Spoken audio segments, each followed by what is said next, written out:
From the Library of Congress in Washington, D.C.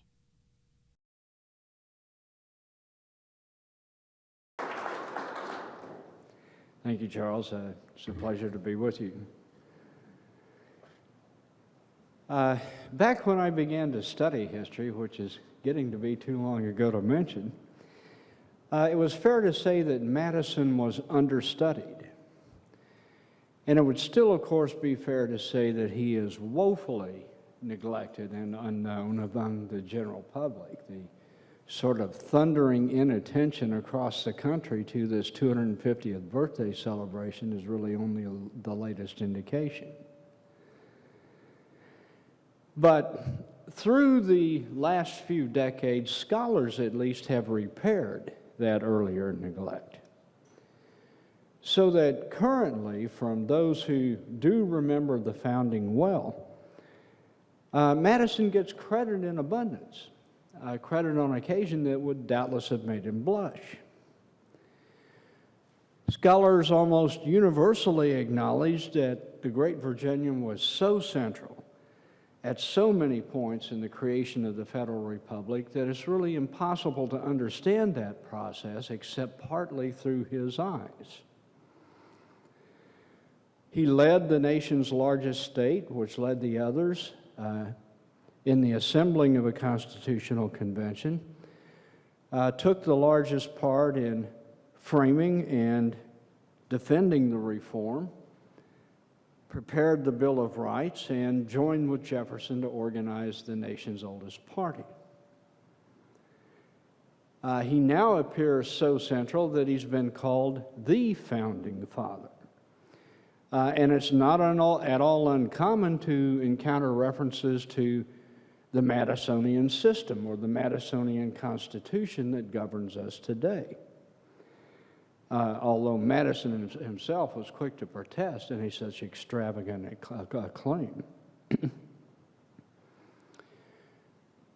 Nevertheless, it seems to me that although many of the finest scholars of our time have labored to improve our understanding, it may still be true that even in the mammoth corpus of the scholarship on Madison from the last 50 years, we still can find no founding father of whom the national memory is more at odds with contemporary understandings of the man, or with Madison's understanding of himself.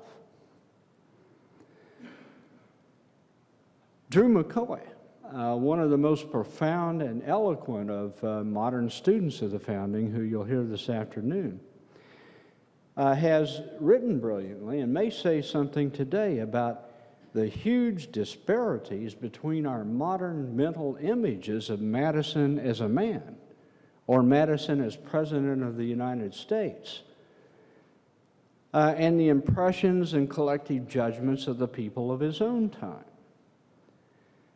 Moderns, even many scholars of the founding, sort of imagine Madison in shades of gray and black. Shy, diminutive, sometimes sickly pedant who was really more suited to a college than to Congress. You know, working quietly and bookishly behind the scenes. And impressions of the course of his political career are nearly as unflattering as impressions of his stature. Scholars do generously credit his enormous contributions between 1787 and 1789. But they also portray him, generally speaking, as a timid politician who retreated speedily from that expansive continentalism of the Convention and the Federalist Papers toward the states' rights stance of the Virginia Resolutions of 1798. He was a statesman, they suggest, who grew increasingly less capable with age. Yeah. So that the foremost framer of the Constitution and the victor over Patrick Henry in the Virginia Ratifying Convention lives to be the fumbling president who stumbled into war and then fled into Virginia while the British burned the White House. Well, contemporary judgments were different indeed.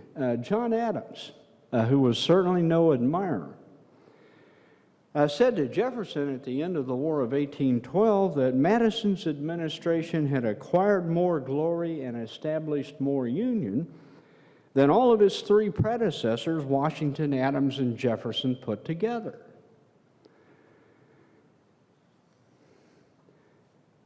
Our post-romantic age really admires a forceful, energetic, charismatic style of presidential leadership. You know, the sort of leadership the people of the War of 1812 found in Andrew Jackson. But when Madison retired from politics in 1817, many thought that as a wartime president and as a man, Madison had exemplified the character required of a Republican statesman in a manner that no one but Washington had ever exceeded. To Drew McCoy, in fact, it really is the nation's loss of a collective memory of Madison as an exemplar of Republican morality and statesmanship that may be history's meanest trick.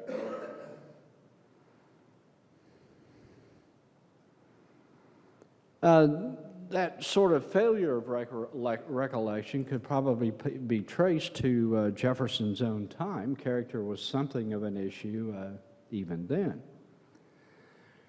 Jefferson expressed the views of Madison's admirers. Jefferson said in 1790, at a moment, remember, when he's serving as when Jefferson is serving as Washington's Secretary of State, Madison was simply the greatest man in the world.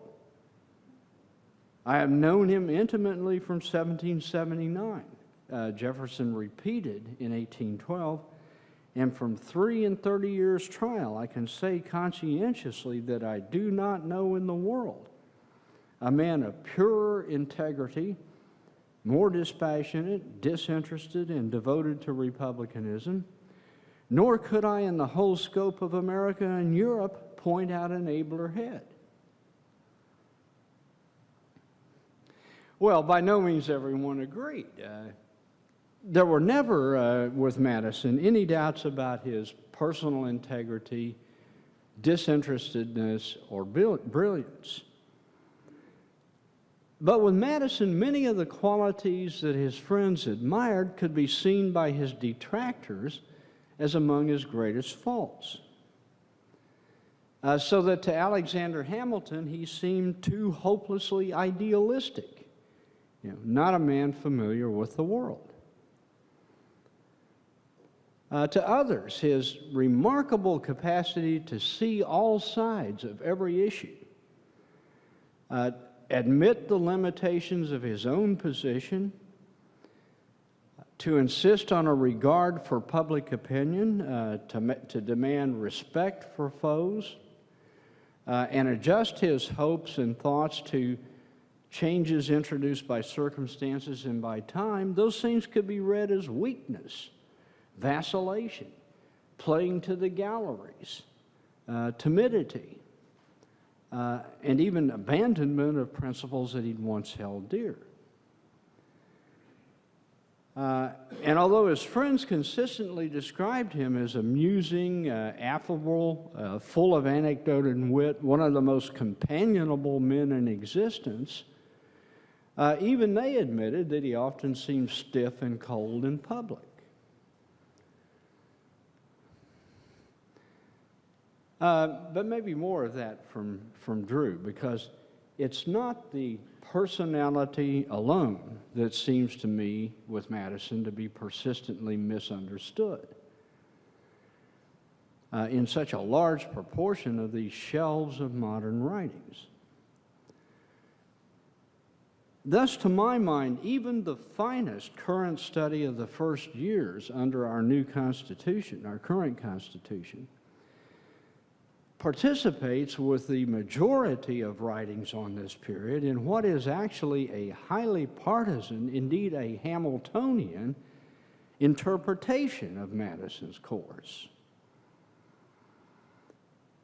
In fact, with nearly no significant exceptions, Madison's biographers, ever since Irving Brent, accompanied and followed by a large majority of other writers on the New Republic, have really followed Alexander Hamilton in seeing Madison's career as curiously twisted, sharply divided, in fact, into two or sometimes even three distinctive segments, separated by a sharp, self-contradictory reversal.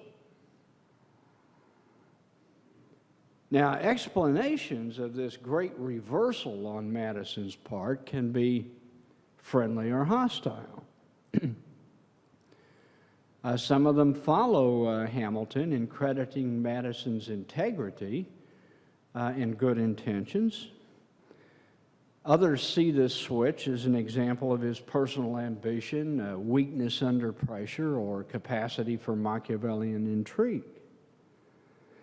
But there, in any case, it is, within 3 years, between 1789 and 1792, the scholars say, this leader of the Federalists of 1788, the nationalist who hewed the way to constitutional reform and argued that extension of the sphere of the Republic was essential to control majority oppression, had transmogrified himself into an advocate for states' rights and was joining with Thomas Jefferson in an attempt to forge a party that would act, as they conceived it, as an instrument of democratic choice and popular opinion. Okay, I don't mean to just make a blanket condemnation of modern scholarship here. There are several absolutely critical respects in which modern scholarship has Madison correct. A decade after independence, the scholarship says, the United States was faced, in the opinion of a majority of its leaders, with something like a double-barreled crisis. One of these barrels pointed squarely at the very survivability of the Confederation of the States. The inability of the existing central government to pay its debts, enforce its laws, correct an economic downturn, or confront the rising animosities between various states and sections, raised the specter of a quick collapse into several smaller and probably colliding confederations. And the other barrel of this crisis threatened the Republican experiment itself. As Madison put it, the unstable and unjust career of the governments of the states, the multiplicity, the mutability, and the injustices of local laws had forfeited the respect and confidence essential to order and good government. Those least partial to popular government or most distrustful of its efficacy were yielding to anticipations that from an increase of the confusion, a government might result more congenial to their taste or opinions. Whilst those most devoted to the principles and forms of republics were alarmed for the cause of liberty itself, at stake in the American experiment.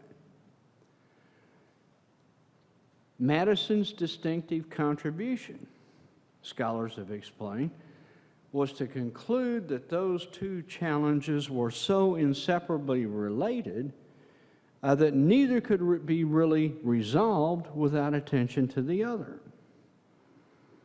And neither could be actually repelled without a complete reconstitution of the current federal system. That was the insight that informed the plan that Madison and his Virginia colleagues presented to the Constitutional Convention. The insight that informed his leadership of that convention and his unforgettable defense of the completed Constitution in the greatest classic of American political thought. Most memorably, of course, in Federalist Number 10 and Federalist Number 51. Extend the sphere of Republican government, he wrote, and you take in a greater variety of parties and interests. You make it less probable that a majority of the whole will have a common motive to invade the rights of other citizens, or if such a common motive exists, it will be more difficult for all who feel it to discover their strength and act in unison with each other. In the extent and proper structure of the Union, therefore, we behold a Republican remedy for the diseases most incident to Republican government. The policy of supplying by opposite and rival interests the defect of better motives might be traced through the whole system of human affairs, he added. In a free government, the security for civil rights must be the same as for religious rights. It consists in the one case in the multiplicity of interests, and in the other in the multiplicity of sects. The degree of security in both cases will depend on the number of interests and sects, and this may be presumed to depend on the extent of country and number of people comprehended under the same government. The larger the society, provided it lie within a practicable sphere, the more duly capable it will be of self-government.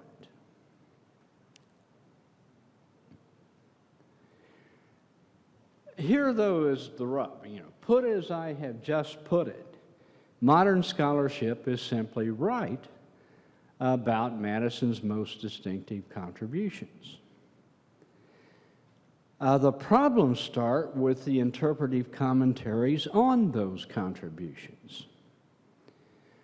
Or to put it even more precisely, misinterpretations of Madison's stands and objects seem inherent in the usually unrecognized assumptions underpinning or embedded in the great majority of commentaries on his contributions, whether they're written by the celebrators or the critics of his work.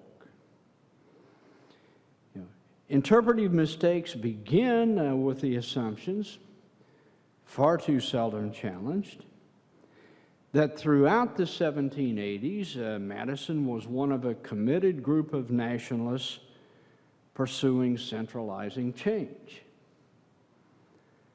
That he preferred a stronger central government than the one the Constitutional Convention ultimately created, and that he switched from broad construction of that government's powers to strict construction of the Constitution only when confronted with Alexander Hamilton's plan for a national bank.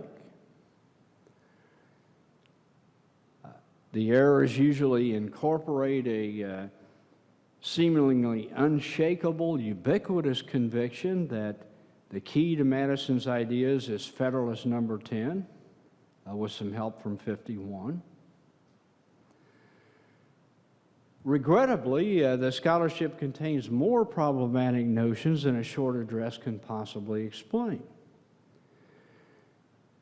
But the message, I think, with some help from modern jargon, can be put pretty briefly. Prevailing understandings of Madison's course and objects are in many cases thoroughly misleading from Madison's own point of view. The spin that all sides put on his ideas creates a figure who is really less James Madison than a construction of our own interpretive conventions and our own political concerns. And that, of course, does not mean just that the scholarship has not done justice to the man. It means that the impressions left by much of even the most brilliant secondary work really stands squarely in the way of anything that Madison might teach us. If what we see in Madison is usually just a distorted image of ourselves and our own concerns, then we hardly come to grips with the man himself. And if we misunderstand James Madison, we misunderstand the American founding.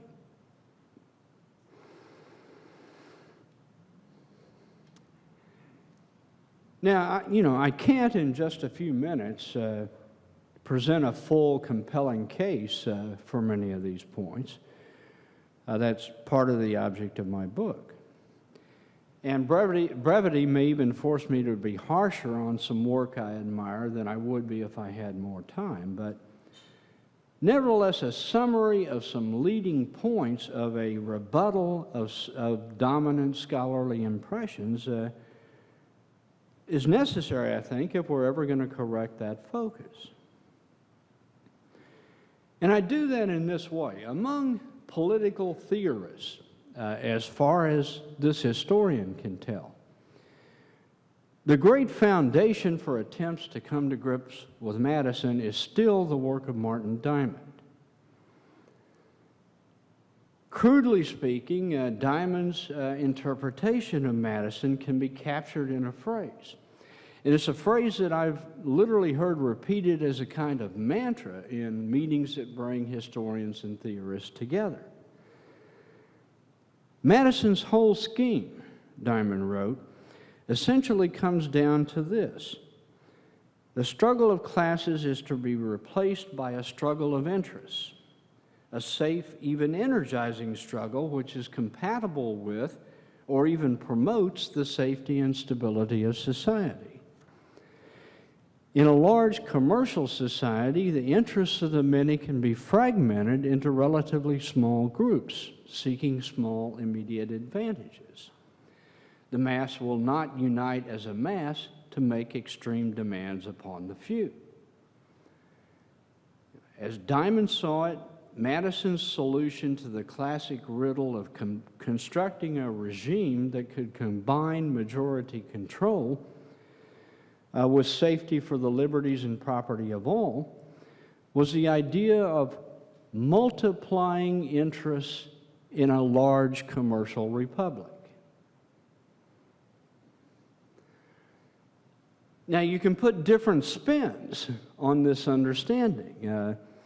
For Richard Diamond, Jennifer Nadelsky, and a host of more senior people, Madison's preoccupation with the threat to propertied minorities that will inevitably be posed by popular majorities composed of people with little property or none. Madison's deliberate decision to protect the rights of property by countless checks and balances on the majority's desires betrayed the democratic promise of the Revolution and grounded the United States on a constitution that results in rule by an elite or governmental gridlock. That was certainly not the spin that Diamond put on his reading. To him, Madison's famous argument for an enlargement of the sphere, which would make it more difficult for popular majorities to form, did not identify him as a poorer Democrat than others, simply as a wiser one. Because it's foolish to deny that a majority may take advantage of minorities if not restrained, and because most human beings would surely, much like Madison, prefer the majority's reasoned judgment to its immediate passionate desires.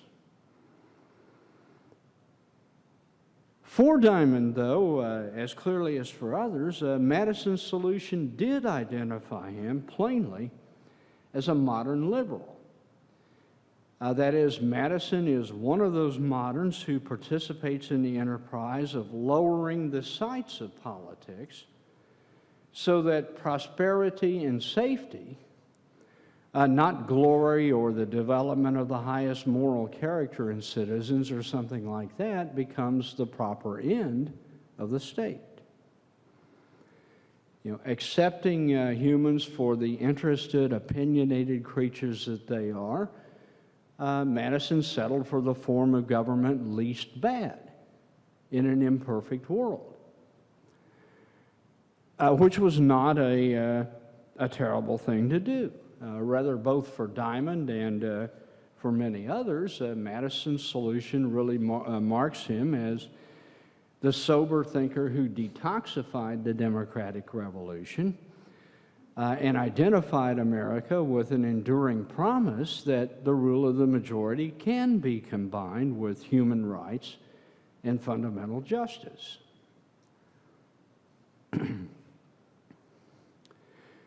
Still, Diamond, bless his memory, was just about as wrong about the founder as the scholars who put a very different spin on Diamond's sort of interpretation.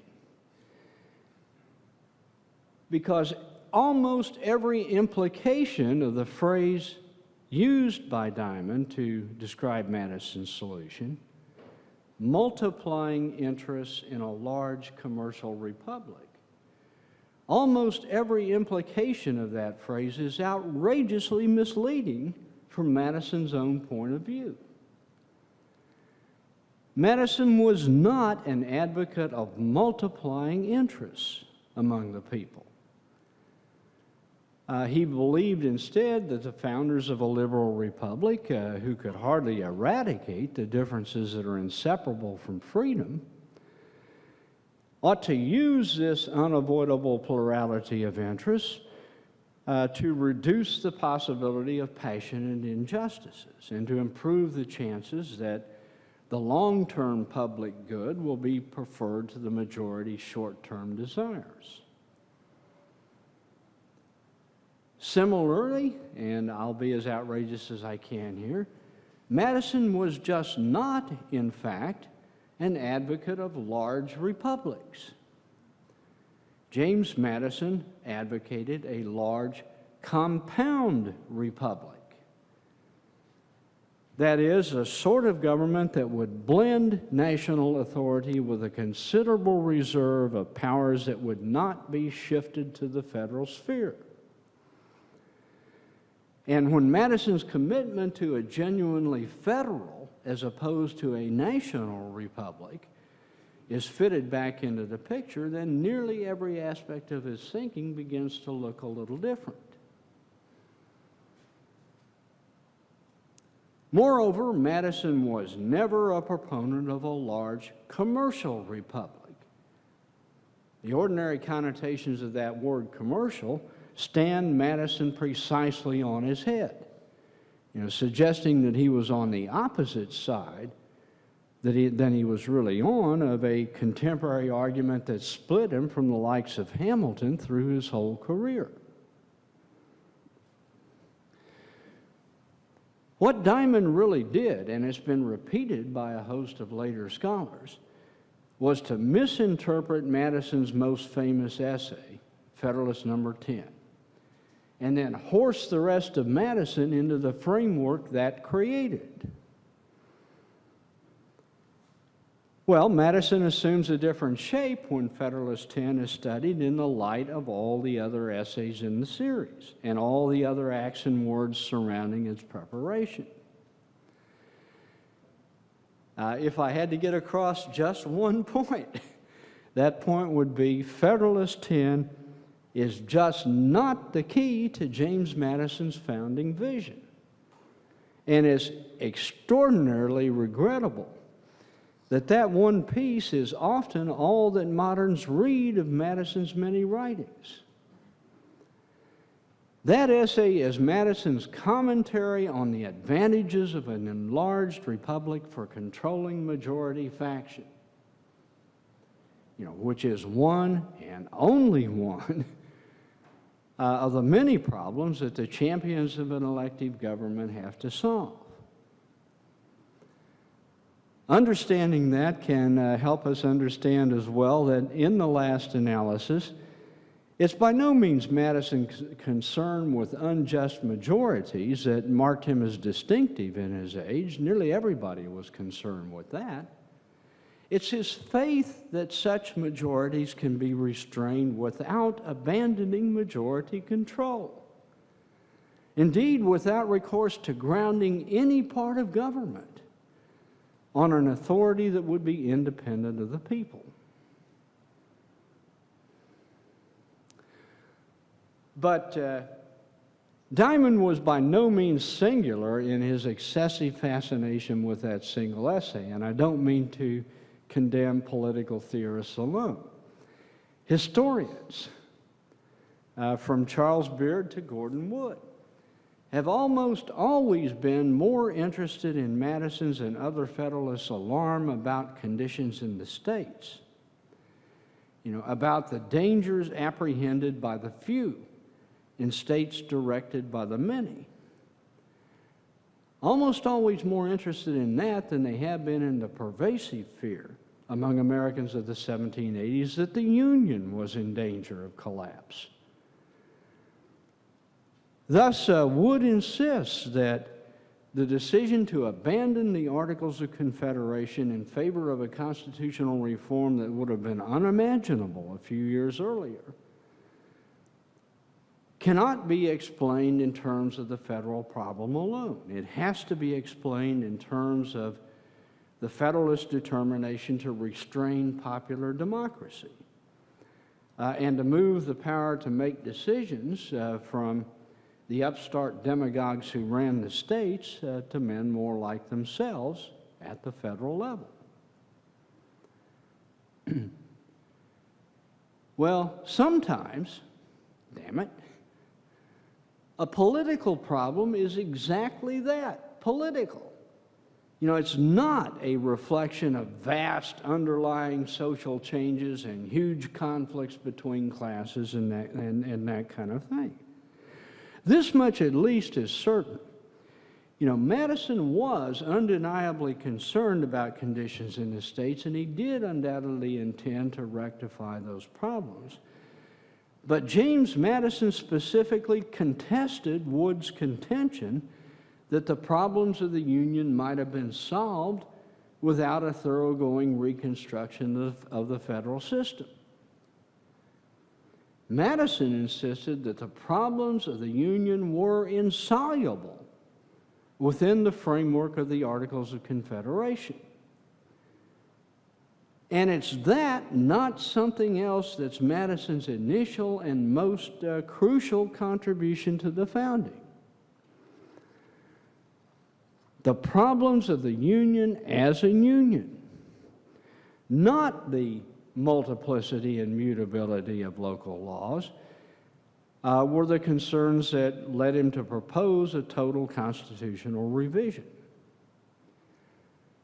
And the Constitution, as Madison envisioned and defended it, was by no means meant to effect a massive transfer of political responsibilities from the states to the central government, or into hands that would be unresponsive to the people. The Constitution, as Madison saw it, was designed to make it possible for the central government to act effectively on matters that were already federal responsibilities, plus a carefully restricted range of other matters that even anti-federalists agreed ought to be in federal hands, such as the power to regulate trade. Some Federalists in 1787-88 did want to shift as much authority as possible into to central hands, and even to the branches of the central government that would be least responsive to the people. And those were exactly the Federalists that Madison opposed in the years after 1789.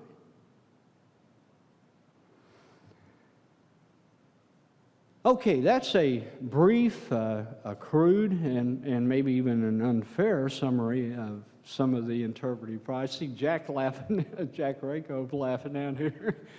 Jack would give you a rebuttal. It's probably an unfair summary of some of the interpretive mistakes I see in much of the extensive scholarship on Madison. But it may serve at least to make the irony stand out and prompt some rethinking. The Madison who speaks to us today through modern secondary studies is, in largest part, simply a creature of our own interpretive constructions, our own political concerns. It's not really James Madison we hear in so many of these studies. It's a distant, dramatic figure who sort of echoes back to us imperfectly the concerns of our own day or of a later day. So that the 18th century gentleman whose most particular contempt was saved for the projectors and jobbers and promoters of his day gets characterized by some as a mainstay of the bourgeois counter-revolution. To others, Madison appears the spokesman, villainous or admirable, according to his own, the writer's own convictions, for the modern commercial republic, which is pretty much what Madison profoundly hoped America would never become. The man who thought he was devoting his career to vindicating liberty, a word he almost always used to mean both a system based entirely on an equal people and responsive to their will, as well as a system protective of private rights, gets summarized as having really meant that ordinary people ought to have as little to do with government as democratic prejudices would permit, so that the property could be safe from redistribution. The constant champion of strict construction of the People's Charter. The ablest advocate that America has ever seen of an extended but compound republic, gets recast as a sort of primitive New Dealer who retreated from and then dissembled his original desire to centralize the system. The living figure who attempted desperately to get around choosing between two partly conflicting ideals of human freedom,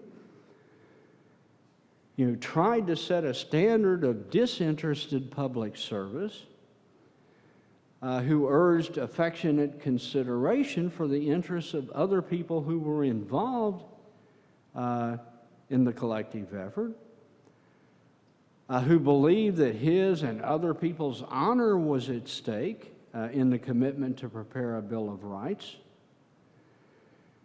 and who insisted that it was chimerical to think that any form of government could render liberty secure without virtue in the people. That man gets represented as a coldly calculating realist who moved the nation from its classical republican to modern liberal foundations and assured it that a calm pursuit by everyone of their particular self-interest would suffice, if only by mechanical contrivances ambition could be made to counteract ambition. Historically, it seems to me, in 1786, James Madison set out to rescue liberty, by which he meant both private rights and popular self-government, from threats that could destroy it. From fragmentation of the Union that protected the Republican experiments from Massachusetts to Virginia, or from popular abuses that had already disillusioned some of the leaders of the Democratic Revolution and were capable, if they continued, of destroying popular commitment to the cause. Too often neglected in the great body of modern scholarly preoccupation with his very real concern about those popular abuses is the great degree to which he blamed those popular abuses in the states on the Confederation's inability to handle its commercial problems and to establish the conditions under which the revolution might thrive. The solution, he continued, did not lie in doubting that the people still retain sufficient virtue to support a democratic revolution. The solution was to reconstruct the central government in ways that would correct the errors of the framers of the constitutions of the states, arm this reconstructed government with power to resolve the underlying economic sources of those ills, and thereby recreate the circumstances under which the people's virtue could be reasserted. But Madison had never been a nationalist in many of the ordinary implications of that phrase. And he did not become an advocate of a consolidated as opposed to a partly federal republic in 1787 or 88. Much less an advocate of multiplying interests in an extended commercial republic. He didn't become a centralist because he always thought that concentrated central power would conflict with genuine dependence on the people. And we're never going to understand Madison's purposes in thinking if we regularly emphasize his fear of state majorities at the expense of recognizing the absolute centrality of his commitment to a truly popular regime. He collided with the other Federalists of 1788 because whatever they believed, he understood the Constitution as the people's law, which was to be revered and not remolded by the people's servants. Because he saw the federal features of that Constitution as essential to preserve the Revolution. And because he always thought that a Republican solution to the vices of republics still required that rulers would remain responsive to the people's will. That's not to say, of course, that Madison was a Democrat by modern definitions of that word. Madison's concept of the people usually excluded large portions of the population. He decidedly did not believe that the immediate and unenlightened desires of a majority of people ought to be put into effect without restraint. But that's not because he valued order and the rights of property above everything else. It's because he knows that every kind of right can be endangered by inflamed majorities of people. But he also believed that every kind of right can be protected most completely in a society where majorities of people, once their passions have been cooled, will ultimately rule. Madison's may not have been the sort of democratic faith attractive to the radical imagination in his own time or ours.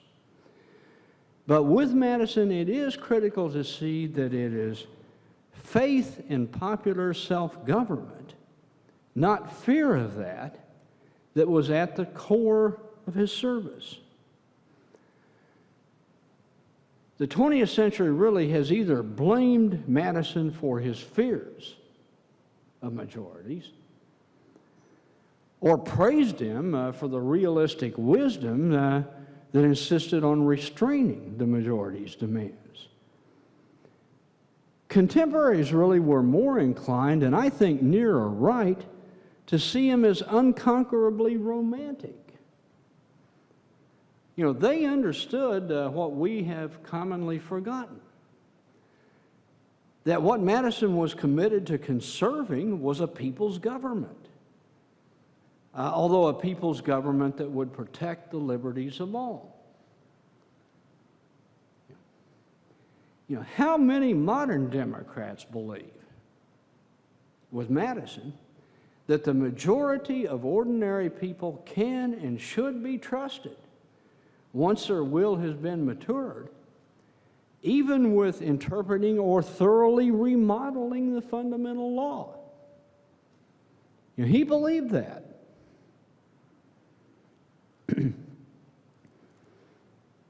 How many modern Democrats believe that fundamental liberties of both the private and the public sort are ultimately safer with the people than they are with an elite of federal officers and judges? He believed that too. And insofar as we have forgotten those beliefs, failed to understand how fully he committed his career to vindicating those beliefs, then memory has done a grave injustice to his service. Madison is famous much too often for things he did not do and thoughts he never had. For things too many times that he resisted through the whole course of his career. Maybe, of course, he was wrong. You know, neither Madison nor anybody else would have wanted us to treat their writings or their Constitution as sacred, unalterable text. But maybe, on the other hand, James Madison and some of the other founders have some things still to teach us, provided that it's them and not a version of ourselves to whom we pay attention. Thank you.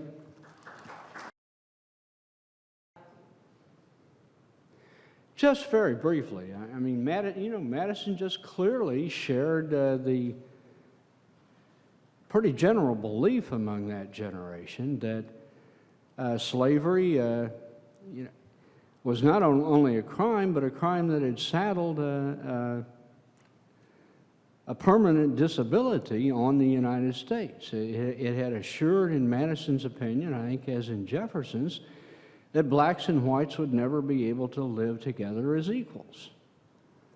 That the memory on the part of the blacks of the injustices done to them, the race prejudices and so on the part of the whites would forever foreclose that possibility. Madison no more transcended that kind of thinking than other people did. I think far and away, the best treatment of Madison on slavery is in Drew McCoy's Last of the Fathers. I do address it briefly, but really only briefly, and just to admit, pretty much his limitations. Now, that's not to say that he never did anything about slavery. He made efforts from time to time, but, like Jefferson, he did not dedicate his career to fighting against slavery, and didn't believe he could do that and still be effective as a politician. Ken?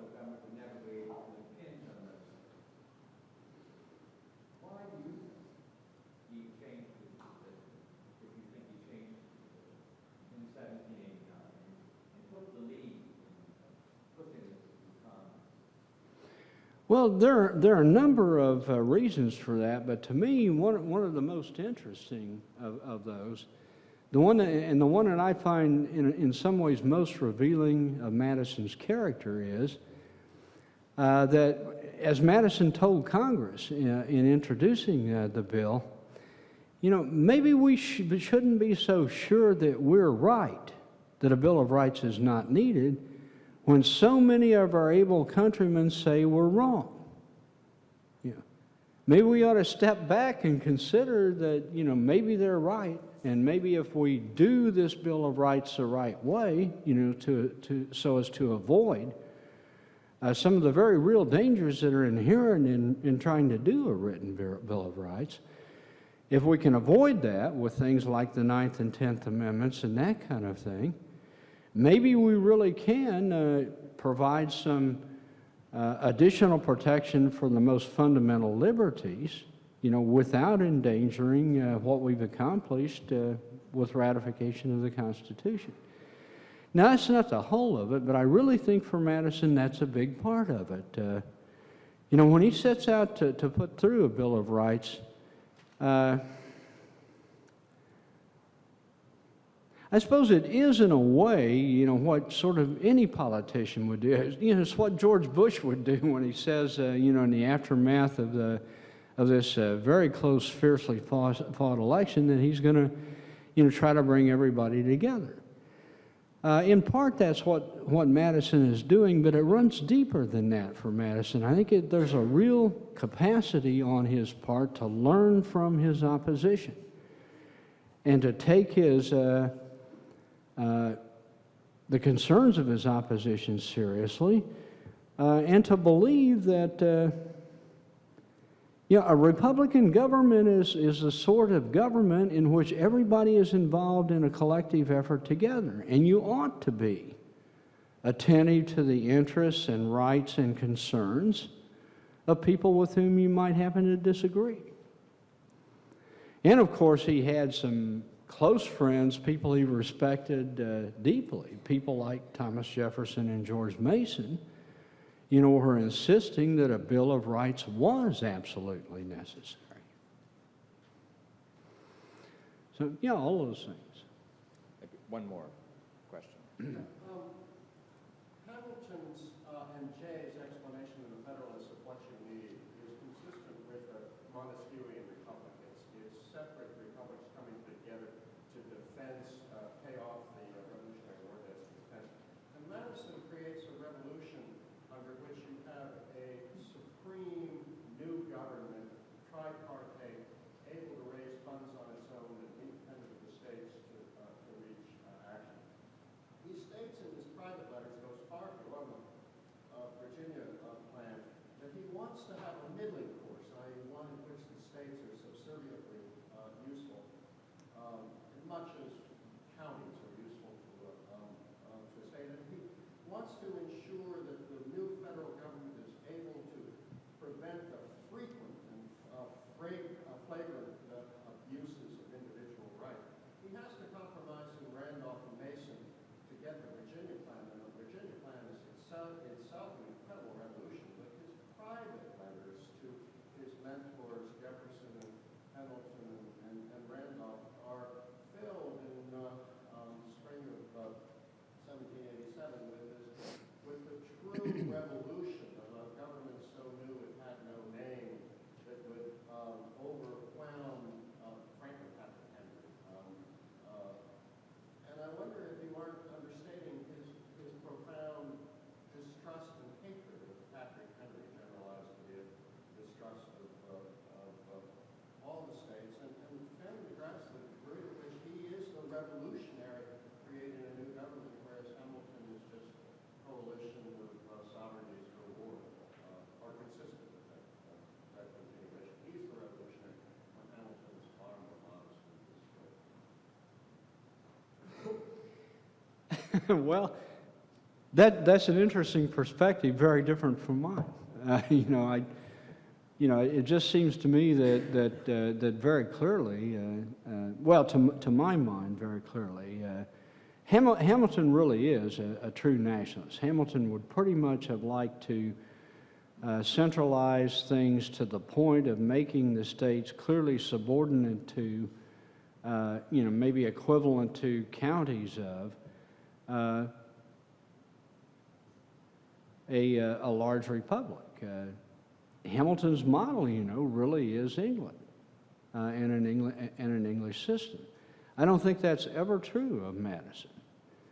And certainly true in 1787 that he wants to render the states subordinate on matters that ought to be in federal hands.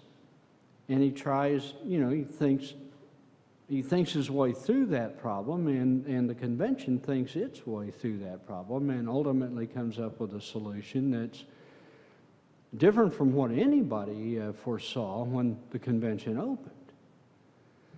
and doesn't embody Madison's original ideas entirely. But to my mind, a system that he ultimately, pretty quickly, indeed comes to believe really was superior to the ideas with which he had entered the convention. And it's a system that pretty much he's going to, as he sees it, faithfully and rigorously defend through the rest of his career.